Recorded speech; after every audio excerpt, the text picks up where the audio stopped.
So we get to this question of what is opposition? And it is really simply the opposite position. It's like a stance against, right? A stance against what is. And opposition is a necessary ingredient for suffering. It is impossible to suffer without opposition.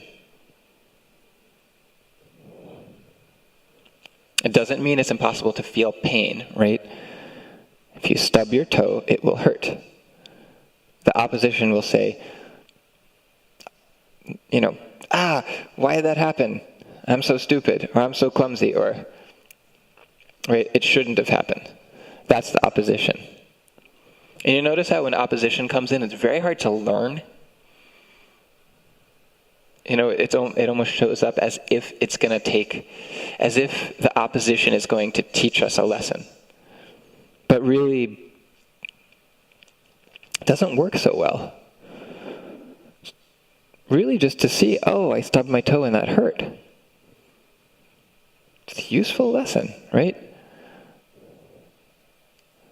Right, a parent says, to a child, don't put your hand in the fire, it'll burn you. And the kid's like, and at some point the kid goes, ow! And the parent goes, I told you shouldn't have done that, you didn't listen to me. It's very hard for the child to pay attention to the pain in their hand when they're getting all this negative discomfort from the parent. It's almost like just that experience of pain is enough. It's actually important to just feel that. Ow, it hurts. And it still hurts. And it's changing the way it hurts. I don't think I want to do that again. I don't think I want to stick my hand in fire. But, as an adult, we have that I should have known better, what's wrong with me? We have that kind of ingrained.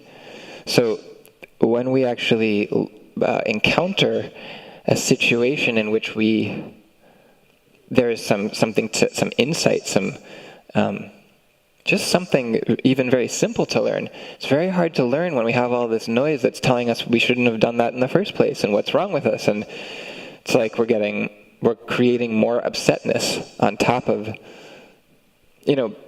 the pain of the fire hurts.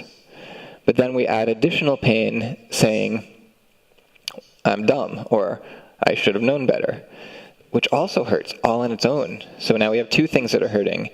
It kind of distracts, and it's harder to actually get wisdom from life. It's harder to glean how to move around this world when we have all these opposite positions happening inside and outside. So if you want to know what happiness is, it's no more opposition. The end of opposition.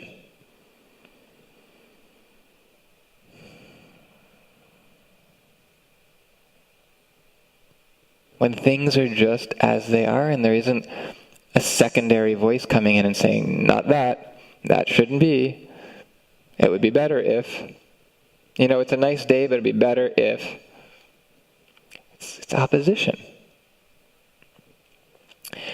And just for these purposes, you can also use the word resistance, but here, there is a kind of natural phenomena of resistance that isn't actually a problem. Right? Like vocal cords right now are resisting the air, producing a sound. It's pretty good, right?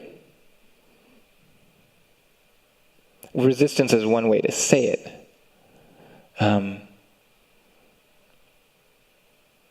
What's happening? I'm sitting on a chair, and the chair is resisting my body. Right? And my body is resisting the chair, right? They don't just melt into each other. Right? This body is resisting just becoming a puddle.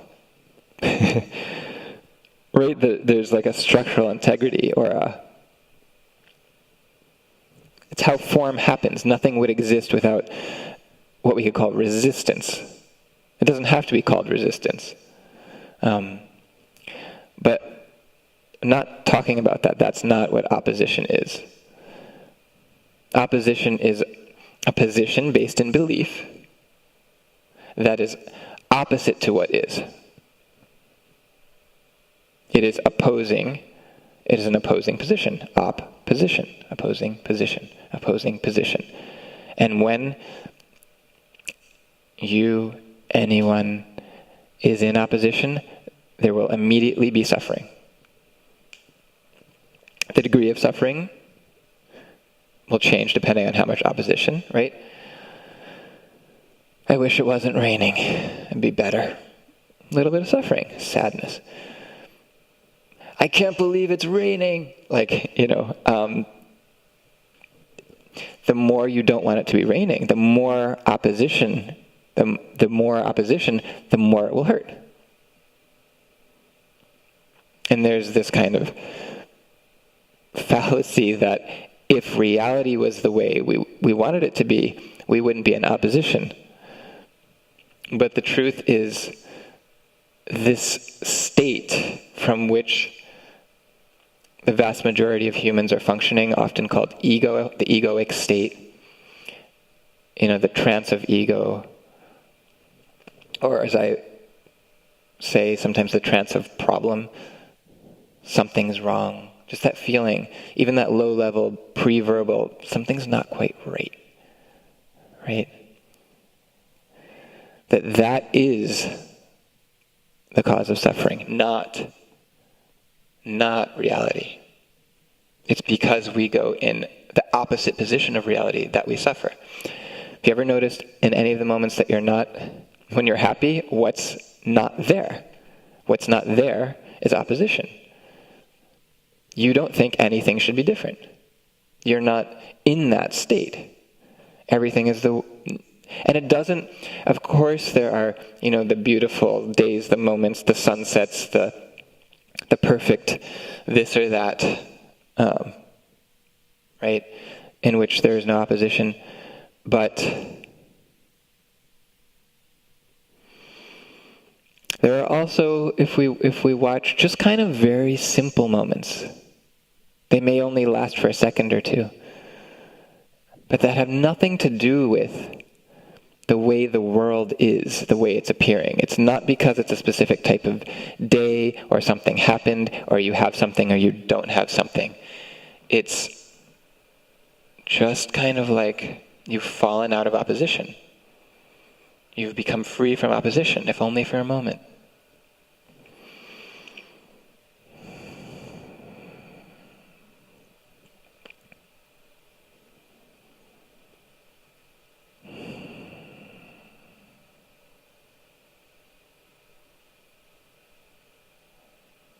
So we can watch this opposition rise. We can feel it. It's felt.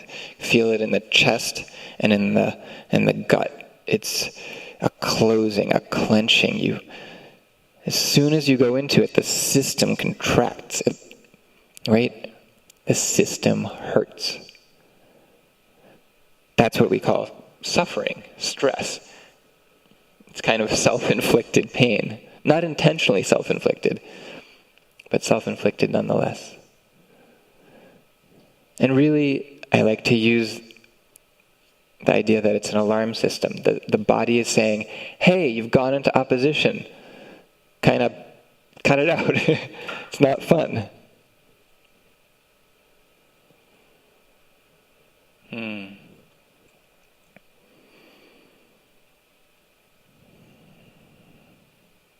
So trust the body. Trust its capacity to tell you the truth.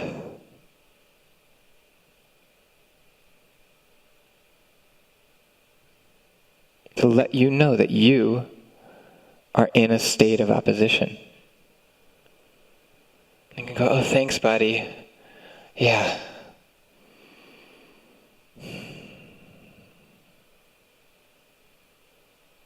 Yeah.